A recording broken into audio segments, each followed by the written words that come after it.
காருன்னு சொன்னாங்க. அது மட்டும்தான் எனக்கு தெரியும்.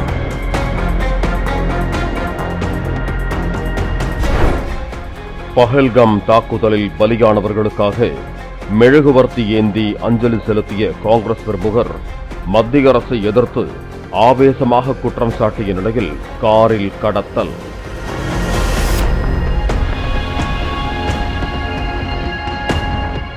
சரி, கடத்தியது யாரு? அது திமுக காரு. எதற்காக கடத்தினார்கள் தெரியலையே. உங்க புள்ள பண மோசடி செஞ்சிருக்காராமே. என் புள்ள தப்பே செஞ்சாலும் அவனுங்க எப்படி கடத்தலாம்? இப்படி மாறி மாறி பேசி ஈரோடு மாவட்ட காவல்துறை கண்காணிப்பாளர் அலுவலகத்தில் கண்ணீர் மல்க படுத்து உருளும் இவர்தான் நூர்ஜஹான். மாவட்ட காங்கிரஸ் கட்சியின் சிறுபான்மை பிரிவு தலைவர் ஜுபைர் அகமதுவின் தாயார்.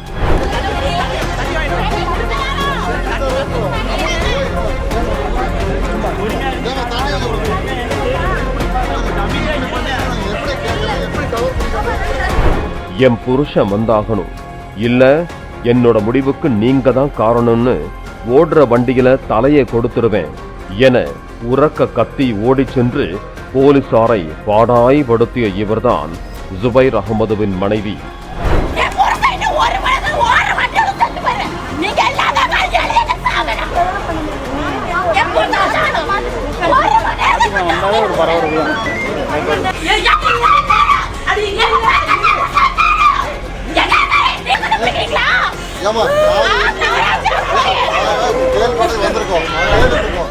இப்படி இவர்கள் எல்லாம் உயிரை கொடுத்து போராட என்ன காரணம்?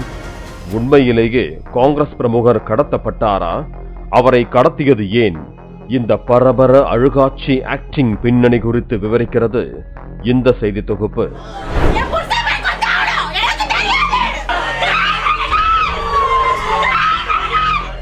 ஈரோடு காங்கிரஸ் கட்சியின் மாநகர் மாவட்ட சிறுபான்மை பிரிவு தலைவராக இருந்து வருபவர் ஜுபைர் அகமது. இவரது தந்தை முகமது சித்திக், தாயார் நூர்ஜஹான். இவருக்கு சனா என்ற மனைவியும் ஒரு ஆண் குழந்தையும் இருக்கிறார்கள். ஜுபைர் அகமது தனது குடும்பத்தாருடன் ஈரோடு லக்காபுரம் பகுதியில் வசித்து வருகிறார். கார் வாங்கி விற்பனை செய்வது, இடம் வாங்கி விற்பனை செய்வது, கோழிக்கடை என பல்வேறு தொழில்கள் செய்து வந்த ஜுபைர் அகமது ஈரோடு காங்கிரஸ் கட்சியில் மாநகர் மாவட்ட சிறுபான்மை பிரிவு தலைவராக இருந்து கொண்டு தனக்கென்று ஒரு தனி கூட்டத்தை வைத்திருக்கிறார். அண்மையில் பஹல்காம் தாக்குதலை கண்டித்து ஈரோட்டில் மெழுகுவர்த்தி ஏந்தி அஞ்சலி செலுத்தும் கூட்டம் நடத்திய ஜுபைர் அகமது மத்திய அரசை கடுமையாக விமர்சித்து பேசினார்.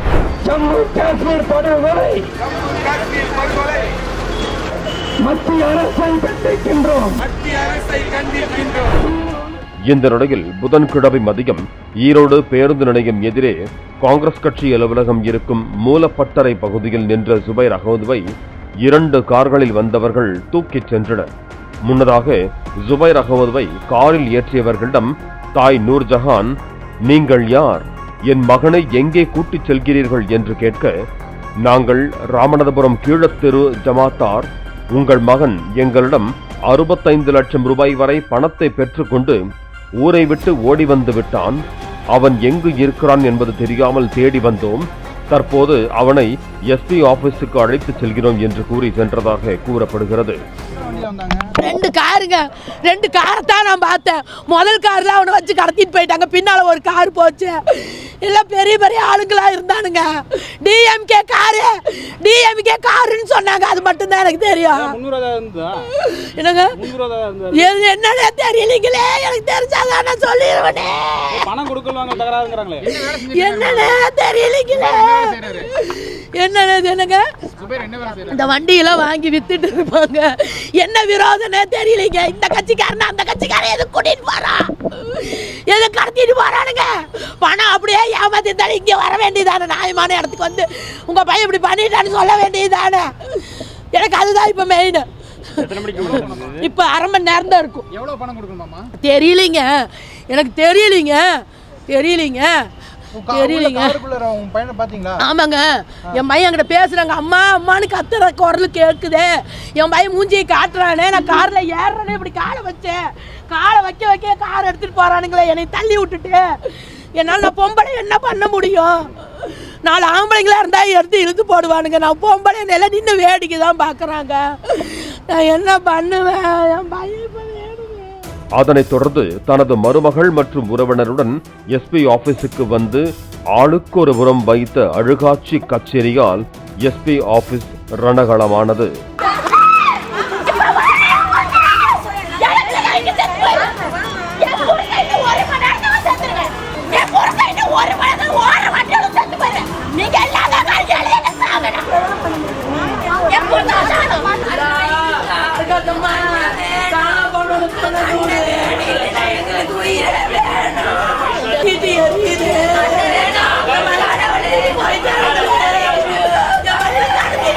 அவரது மனைவி சனா மற்றும் உறவினர்கள் மாவட்ட காவல்துறை கண்காணிப்பாளர் அலுவலகத்தில் கண்ணீர் விட்டு கதறி எழுது கண்காணிப்பாளர் அலுவலகத்தில் அங்கும் இங்குமாக ஓடி அட்டகாசத்தில் ஈடுபட்டனர்.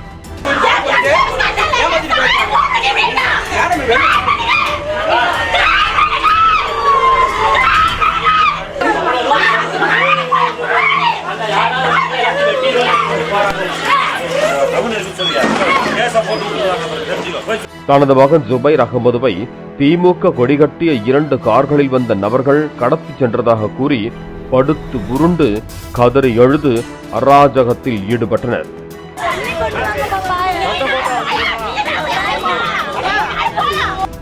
இதனைத் தொடர்ந்து சிறிது நேரத்தில் கடத்தப்பட்டதாக கூறப்பட்ட காங்கிரஸ் பிரமுகர் ஜுபைர் அகமது கருங்கல்பாளையம் காவல் நிலையத்தில் இருப்பதாக தகவல் கிடைத்தது. காவல்துறையினர் மற்றும் செய்தியாளர்கள் காவல் நிலையம் சென்று பார்த்தபோது நடந்த சம்பவத்தை கேட்டு அனைவரும் அதிர்ச்சி அடைந்தனர். ஜுபைர் அகமது தமிழகம் முழுவதும் உள்ள ஜமாத்துகளுக்கு சென்று சிறிது காலம் அங்கேயே தங்கி பள்ளி வாசலில் தொழுகை நடத்தி ஜமாத்தில் உள்ளவர்களின் நன்மதிப்பை பெற்று ஜமாத்தின் பணத்தை பெற்று மோசடி செய்து தலைமறைவாகி வந்ததாக அவரை காரில் தூக்கிச் சென்றவர்கள் போலீசில் தெரிவித்தனர். ஈரோடு மாவட்ட காங்கிரஸ் கட்சியினுடைய சிறுபான்மைத்துறை தலைவராக தற்போது பொறுப்பு வகிக்கக்கூடிய ஜுபைர் அகமது என்ற நபர் ஈரோடு மாவட்டத்தில் பெரிய அக்ரஹாரம் பகுதியில் உள்ள தாவூதியா அரபிக் கல்லூரியில் 2009-2010 ஆண்டு படித்தார். அப்படி படிக்கக்கூடிய காலத்திலேயே அவங்களுடைய வாத்தியார்களிடத்திலேயே ரூமில் திருடி இது மாட்டி அதனால் வெளியேற்றப்பட்டார். அதன் பின்பு அவருடைய வாழ்க்கையில் எல்லா இடங்களிலும் திருட்டுதையே தன்னுடைய தொழிலாக வசூல் தவறான காரணங்களை கொண்டு சொல்லி பொய் சொல்லி ஏமாற்றி யார் கண்ணியமான முறையில் வாழக்கூடியவங்களாக இருக்கிறாங்களோ அந்த மாதிரி உள்ளவர்களை இலகுவான முறையில் அணுகி அவங்களிடத்தில் நல்ல நண்பராக நல்ல பண்பாளராக தன்னை காட்டிக்கொண்டு நல்ல மோசடி செய்யக்கூடிய நல்ல சதித்திட்டம், அதாவது உதாரணத்துக்கு நம்ம மக்களுக்கு வழங்குறதுக்கு சொன்னால் சதுரங்க வேட்டை அந்த படத்தை உதாரணத்துக்கு சொல்லலாம். அந்த மாதிரி மக்களை ஆசைகளை தூண்டி ஒருத்தர் கஷ்டத்தில் இருக்காருன்னு அவருக்கு போய் ஒரு 500-1000 உதவிகளை செஞ்சு அந்த உதவிகள் செஞ்ச பின்னாடி அதில் அவருக்கு உங்களுக்கு ஒரு லாபம் தர்றேன், நீங்கள் ஒரு 1 லட்சம் 2 லட்சம் எனக்கு கொடுங்க, நான் உங்களுக்கு ஒரு 10 நாளில் ஒரு 50,000 ரூபா கொஞ்சம் சேர்த்து தர்றேன் அப்படிங்கிறதாட்டு அதிகமான லாபங்களை காரணம் சொல்லி இப்படி மோசடி செஞ்சு இந்த மாதிரி வழிவகைகளில் நிறைய மனிதர்கள்ட்ட நிறைய நபர்கள்ட்ட நிறைய காரணங்கள் மூலமாக சொல்லி நான் இந்த மாதிரி 4 சக்கர வாகனங்கள்லாம் கார் டீல் பண்ணுறேன், செகண்ட்ஸ் வியாபாரம் பண்ணுறேன், அது இல்லாமல் கண்டெய்னரில் ஸ்கிராப்பு பழைய எறும்புகள்லாம் வாங்க விற்க செய்கிறேன், இப்படி பல்வேறு விதமான பெரும்பெரு அளவுக்குண்டான பணங்களை நிறைய பேர் எப்படி எடுக்காங்கன்னு சொன்னால் சில நபர்கள் தங்களுடைய மனைவினுடைய நகையை விற்று மனைவியுடைய நகையை அடமானம் வச்சு இப்படியெல்லாம் பணத்தை திரட்டி கொடுத்து அந்த பணம் கிடைக்கலன்னு சொல்லி அந்த குடும்பத்துக்கு மத்தியிலேயே திருமண முடிவு வரைக்கும் ஏற்பட்டு குடும்பங்களும் பிரிஞ்சு மிகப்பெரிய சோதனைகளுக்கு சிரமங்களுக்கு உள்ளாக்கப்பட்டிருக்குது. திருப்பூர், கோவை, திருச்சி, தஞ்சாவூர், ராமநாதபுரம் உள்ளிட்ட பல்வேறு ஜமாத்துகளில் உள்ளவர்களிடம் வெவ்வேறு பெயர்களை கூறியும் போலியான லெட்டர் பேடுகளை தயாரித்தும் வெவ்வேறு குரல்களில் நீதிபதி போலவும் வங்கி மேலாளர் போலவும் காவல் ஆய்வாளர்கள் போலவும் என பல வகைகளில் பேசி மோசடி செய்ததாகவும் அவர் மீது குற்றச்சாட்டை முன்வைத்தனர். ஆல்பர்ட் ஜட்ஜ் பேசுகிறேன், நான் ஒரு பேங்க் ஆஃபீஸர் பேசுகிறேன், நான் ஒரு பெரிய மேனேஜர் பேசுகிறேன், நான் ஒரு கார்ப்பரேட் கம்பெனியுடைய டீலர் பேசுகிறேன், இப்படி பல்வேறு விதமான எல்லா விதமான தரப்பு தன்னுடைய வாய்ஸ் மிமிக்ரி வாய்ஸ் பண்ணி இப்படி மக்கள்கிட்ட பொய் சொல்லி ஏமாற்றி மிகப்பெரிய பொருளாதார மோசடி செஞ்சுருக்கிறாரு. இவர் விஷயத்தில் ஆளும் அரசாங்கம் கண்டிப்பாக நல்ல ஒரு தீர்வு எங்களுக்கு எடுத்து கொடுக்கணும். இவரை கண்டிப்பாக இவருடைய சொத்து பத்துக்கள் இவருடைய பேரில் இல்லாட்டி இவருடைய மனைவி மக்கள், அக்கா தங்கச்சி, சகோதரிகள் எப்படி யாரோ பேரையாவது வச்சிருப்பார். இவருடைய அந்த சொத்துக்களை மீட்டு கண்டிப்பாக இதனால் பாதிக்கப்பட்டவங்களுக்கு மீட்டு தரணும் என்பது எங்கள் எல்லோருடைய ஈரோடு மாவட்டத்தில் உள்ள இஸ்லாமியர்கள், அது மட்டுமல்லாது உலமாக்கள், குறிப்பாக ராமநாதபுரத்தினுடைய பொறுப்பாளர்கள் வந்திருக்கிறாங்க. கொஞ்சம் ஒரு கிட்டத்தட்ட குறைந்தபட்சம் ஒரு 100க்கும் மேற்பட்ட நபர்கள் இடத்துல ஒரு 3 கோடி ரூபாய்க்கும் மேலே மோசடி செஞ்சுருக்கிறாரு. இவருடைய நூதனமான திருட்டு என்னென்னா, எங்கேயுமே நேரடியாக இவருக்கு ஆவணங்கள் இருக்காது, எங்கேயுமே நேரடியாக இவருடைய பெயரை பயன்படுத்திக்க மாட்டார், எங்கேயுமே பணத்தை இவர் நேரடியாக வாங்க மாட்டார், இவருடைய அக்கௌண்ட்டில் வாங்க மாட்டார். வெவ்வேறு நபர்கள் இடத்துல ரோட்டில் போகக்கூடிய ஒருத்தரை கூப்பிட்டு அண்ணே ஒரு ஃபோன் பேசணும் அப்படின்னு கேட்பார். அந்த ஃபோனை வாங்கி இந்த நபருக்கு இந்த பணம் அனுப்புங்க அப்படின்றாரு. அடுத்து இன்னொரு நபருடைய பணத்தை அவர்கிட்ட போய் அண்ணே உங்கள் அக்கௌண்ட்டுக்கு 1 லட்ச ரூபா பணம் வந்திருக்கும், ஒரு 5000 ரூபா நீங்கள் வச்சுக்கிட்டு எனக்கு எடுத்து கொடுங்க என்பதாக. இப்போ ஒரு மனுஷன் 1 லட்ச ரூபா பணம் அக்கௌண்ட்டுக்கு வந்துருக்குது, 5000 ரூபா லாபம் கொடுக்குறானா வேணான்னு சொல்லுவானா? அக்கௌண்ட்டுக்கு அந்த பணத்தை எடுத்து கொடுக்குறது 5000 ரூபா கூலி சும்மா கிடைக்கலையே அப்படின்ட்டு எடுத்து கொடுத்துருவாங்க. இப்படிப்பட்ட ரொம்ப நூதனமான முறையில் தொடர்ந்து ஒரு 10 ஆண்டுகளாக இதை செஞ்சு வந்துட்டு இருக்கிறாரு. இவரை சமூகம் அடையாளப்படணும். இவர் மேலே கண்டிப்பாக ஆளும் அரசாங்கம் தக்க நடவடிக்கை எடுத்து இவர் மூலமாக பணங்களை மீட்டு கொடுக்கணும் என்பது எங்களுடைய ஒட்டுமொத்தனுடைய கோரிக்கை. இதில் திருப்பூரில் கையும் களவுமாக குடும்பத்தினருடன் ஜுபைர் அகமது மாட்டிக்கொண்டதும், வேறு ஒரு ஊரில் ஜமாத்தில் மாட்டிக்கொண்டு மொட்டையடித்து வெளியேற்றப்பட்டதும் போலீஸ் விசாரணையில் தெரிய வந்தது. அந்த வகையில் ராமநாதபுரம் மாவட்டம் கிழக்கு தெரு ஜமாத்தில் ஷேக் தாவூத் என்பவரிடம் 2019ஆம் ஆண்டு 65 லட்சம் ரூபாய் வரையில் மோசடி செய்து தலைமறைவானதாக கூறப்படுகிறது. இந்த நிலையில்தான் பஹல்கம் தாக்குதலில் பலியான அப்பாவி பொதுமக்களுக்கு கடந்த 2 நாட்களுக்கு முன்பாக மெழுகுவர்த்தி ஏந்தி அஞ்சலி கூட்டம் நடத்தினார் ஜுபைர் அகமது. இந்த செய்தியை தொலைக்காட்சியில் பார்த்த ராமநாதபுரம் கீழத்தெரு ஜமாத்தில் உள்ளவர்கள் ஜுபைர் அகமது ஈரோட்டில் காங்கிரஸ் கட்சியில் இருப்பதை கண்டுபிடித்தனர். 2 கார்களில் வந்து ஜுபைர் அகமதுவை மடக்கி காரில் ஏற்றி கருங்கல்பாளையம் காவல் நிலையத்திற்கு அழைத்து சென்றதாக கூறப்படுகிறது. ஜுபைர் அகமது தமிழகத்தில் பல்வேறு மாவட்டங்களில் உள்ள ஜமாத்துகளில் உள்ளவர்களிடம் தனது வீடு எரிந்துவிட்டது, மனைவி இறந்துவிட்டார் என பல்வேறு வகையான வழிகளில் 3 கோடி ரூபாய் வரையில் சுருட்டியதாக கூறப்படுகிறது. காவல்துறையினர் நடத்திய பேச்சுவார்த்தையில்தான் 24 லட்சம் ரூபாய் மட்டுமே தர வேண்டும் எனவும், தற்போது 1 லட்சம் தருவதாகவும், மீதம் தர வேண்டிய பணத்தை 8 மாதங்களில் தவணைகளாக தருவதாகவும் ஜுபைர் அகமது உறுதியளித்ததை அடுத்து அவரிடம் எழுதி வாங்கிக் கொண்டு போலீசார் அவரை எச்சரித்து வீட்டுக்கு அனுப்பினர்.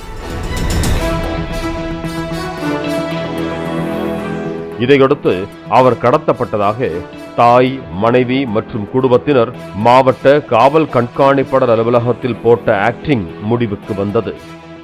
காங்கிரஸ் கட்சியின் சிறுபான்மை பிரிவு தலைவராக இருந்து கொண்டு தான் சார்ந்து இருக்கும் மதத்தின் ஜமாத்தார்களிடமே மோசடியில் ஈடுபட்ட புகாருக்குள்ளான ஜுபைர் அகமது வாண்டடாக வந்து நடத்திய கண்ணீர் அஞ்சலி கூட்டத்தால் வசமாக சிக்கிக் கொண்டதாக அவரை தூக்கிச் சென்றவர்கள் தெரிவித்தனர். நம்புவதற்கு இங்கே ஆட்கள் இருப்பதால் 1000 நாடகம் போடலாம். ஆசையின் பேரில் செய்தாலும் குற்றம் கேடு தரும்.